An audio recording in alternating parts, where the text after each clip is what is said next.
এক রাতে আকাশ থেকে নেমে এসেছিল ফেরেশতা, অথচ মানুষ চিনতে পারেনি। ভাই ও বোনেরা, আপনি কি কখনো ভেবে দেখেছেন আপনার ঘরে যে মানুষটা ঢুকেছে সে মানুষ নাকি ফেরেশতা? আপনি কিভাবে চিনবেন? একদিন ঠিক এমনই এক অদ্ভুত রাত এসেছিল হযরত ইব্রাহিম আলাইহিসসালামের জীবনে। সন্ধ্যের সময়, চারদিকে নীরবতা। হঠাৎ করে কয়েকজন অপরিচিত লোক তার ঘরের সামনে এসে দাঁড়াল। ইব্রাহিম আলাইহিসসালাম তাদের নাম জিজ্ঞেস করলেন না, কোথা থেকে এসেছে সেটাও জানতে চাইলেন না, কারণ তিনি ছিলেন আল্লাহর সেই বান্দা যিনি অতিথিকে আল্লাহর পক্ষ থেকে আগত মনে করতেন। তিনি দ্রুত ঘরের ভেতর গেলেন, নিজের পরিবারের কাউকে ডাকলেন না।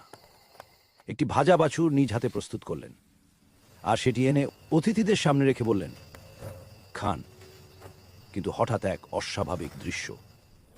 অতিথিরা খাবারের দিকে তাকিয়ে আছে, কিন্তু কেউ হাত বাড়াচ্ছে না। ভাই, আরবদের রীতি অনুযায়ী অতিথি যদি খাবার না খায় তবে সেটা ছিল বিপদের ইঙ্গিত। ইব্রাহিম আলাইহিসসালাম মনের ভেতর ভয় অনুভব করলেন। তারপরই অতিথিরা শান্ত কণ্ঠে বলল, ভয় করবেন না, আমরা ফেরেশতা।